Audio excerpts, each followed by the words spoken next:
Hi, I'm Augustine, and today I'm going to be showing you how to do a monoprint using a screen printing screen. In traditional screen printing, you have a screen like this one, but you apply some sort of stencil to the screen, and then you pull pigment through it to create the image that you want, which allows you to create multiple originals. But with what we're doing today, you can only create one, thus monoprint. You can make one. And the technique is a little different. Rather than applying a stencil to the screen and pulling pigment through it, we'll be applying our pigment directly to the screen, and that color comes from just regular watercolors. So we're using just like a regular palette of, like, you could use praying watercolors, you could use nicer ones. It's up to you. You can experiment with that. But the first thing that I'm gonna do is I have my area prepared, and I have my screen here, and I have a variety of brushes. And the first thing I'm gonna do is apply a wash to the surface of the screen so that I can get a nice background color across the entire surface. To do that, I'm using this brush that holds a little more water, which will allow me to work the wash in a little more nicely. Whenever you're setting this up, I have newsprint under the screen, and you want to make sure that you do that because since the screen it's like a plastic mesh, and so some of the watercolor will fall through the surface, and you don't want to stain your work area or create a large mess. So as I start that, I'm going to just wet my brush and come in for the color. Now, whenever you're doing a wash that is going across the entire surface of a monoprint, you really want to think about the density and the hue of the value of the color that you're using, so that you're not using something too dark to work on top of, because I want to add more detail to the print and create more imagery on top of this wash, and so I want to use something that I will be able to work on top of. So I'm going to come in and use some of this yellow. You can also use liquid watercolors to do this, and if you did want to use liquid watercolor, the wash would be a little easier, but it should work either way. And I'm just picking up that pigment with my brush and making sure to keep things nice and wet and working that color across the entirety of the screen.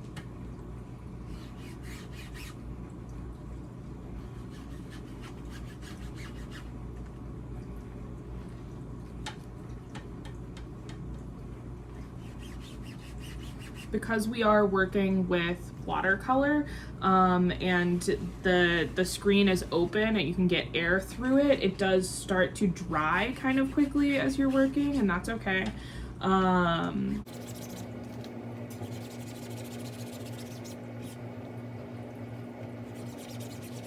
That color really nicely and evenly distributed across the screen. It can be hard to tell with this first wash how much color you're getting into your surface, because I mean, like with this screen, and it's gonna drip a little, but I don't mind, you can kind of see that I have some other images that they've been burned into the screen and worked with, and you can kind of see the stains left behind from other projects, which is going to be any screen you're working with, really, unless it's brand new. But it's just something to think about whenever you're laying down this initial color, that whenever you're printing this later, the color is going to show up on your clean surface differently than it does directly on the screen. All right, so now that I have that wash applied to the surface, I'm going to give this a couple of minutes to dry before I come in with something else to add the details and shapes and other colors that I want to work with. All right, now that this surface is a little more dry, I'm going to start to add more detail and work more colors into the surface of the screen. It's still a little bit damp the touch. So any shapes that I add at this stage are going to bleed out a little bit, and that's an effect that I am kind of interested in. But if you want your lines to be crisper, you need to wait until the surface of your screen is completely dry before you start to work it again. I'm gonna work with some smaller brushes now, but some that still hold a decent amount of water so that I can work the pigment out. Whenever you are starting to apply your actual image to the screen, you also want to think about the orientation of that image. Because we are applying this image to the front surface of the screen, you have to think about the fact that it will be placed this way whenever you're pulling it. Things should look like they are the correct orientation when you are looking at your image through the back of your screen. All right, now that we have our image painted into the surface of the screen, we can start the printing process for our Monoprint. To do that, the surface that I'm going to be printing on today is just this piece of scrap muslin. And then the surface that I'm going to be working on top of, since I am printing in an apartment and not a studio, I have this cardboard, and I am going to lay this cardboard down and pin the muslin into that surface. You want to create kind of a taut surface across it so that you have a nice flat printing area. So to do that, I'm going to take these T-pins and just come into this cardboard and drape it over the surface, and I can pin it here along the edge. You don't need a whole bunch of pins, but you do want to make sure that you are stretching it nicely across the front of your panel or whatever printing surface you're using. I've also already ironed this muslin so that there aren't a bunch of wrinkles. You want to try and get a nice flat contact between your screen and whatever you are printing on whenever you do go to print. So, and I'm also, just to reinforce the tension, going to come around to these sides and pull them nice and tight, and just kind of working my way around edge to edge to get everything laid out. Once I have this nice printing surface, I'm going to lay it on my table that I'm using and come into here, and then so I have this nice surface, and then I can see where this fits within that best and know that I'm going to print this right here. And then what we're going to use to print this, where we would normally use ink to print a stencil, we're going to use a transparent base. But we are going to pull the screen the same way that we would if we were printing a stencil. But before we do that, I'm going to come through. I have with me a couple of, they're just like little plastic boxes, and they can be, really, you can use anything around your house to kind of, or around your studio to prop this up so that you're not having contact while the extender base kind of seeps in to the surface.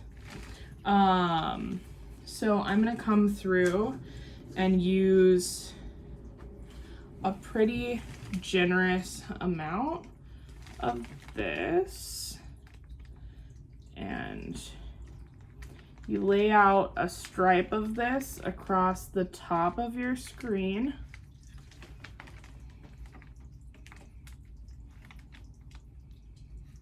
And get like a nice thick line coming through.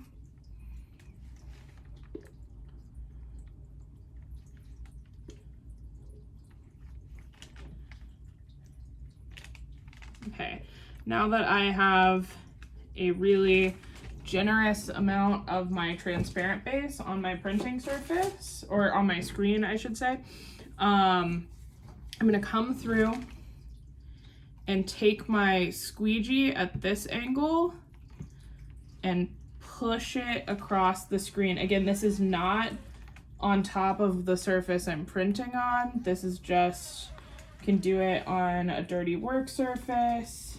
You can do this on a piece of newsprint, but you wanna make sure that you've kind of got air underneath it so that you're just getting a generous coating of the extender base across the screen.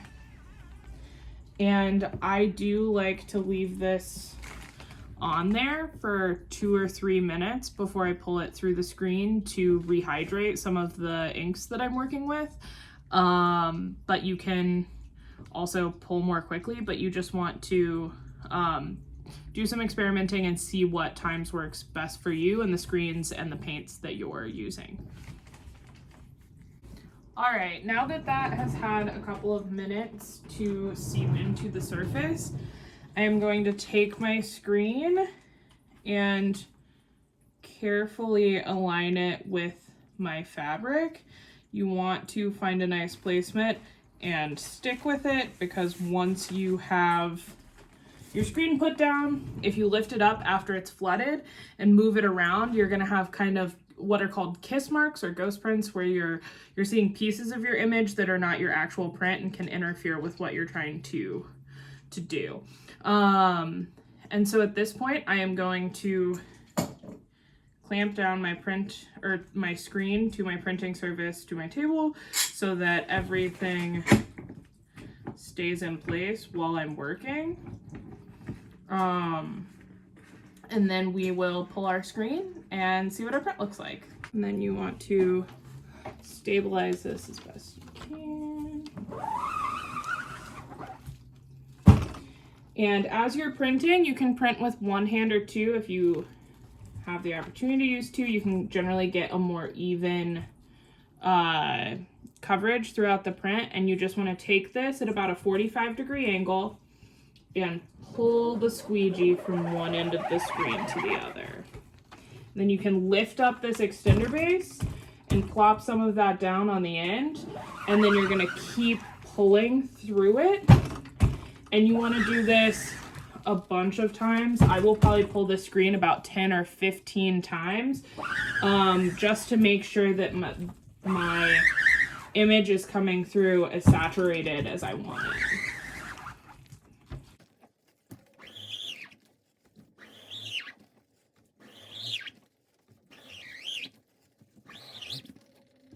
I'm gonna give it one more really good pull for good luck. And now I have that screen pulled, I can take my squeegee and set it to the side. And I can come in and unclamp what I'm working on.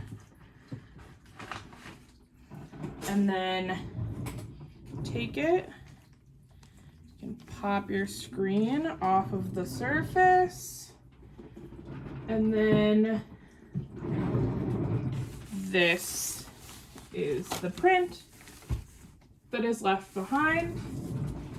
And I can come through, and I'm gonna let this dry on the surface, and then I can come through and unpin it and then crop my print, or since it's on fabric, use it however I like, whether it be in something sewn or hung on the wall, or however you like it. Cool.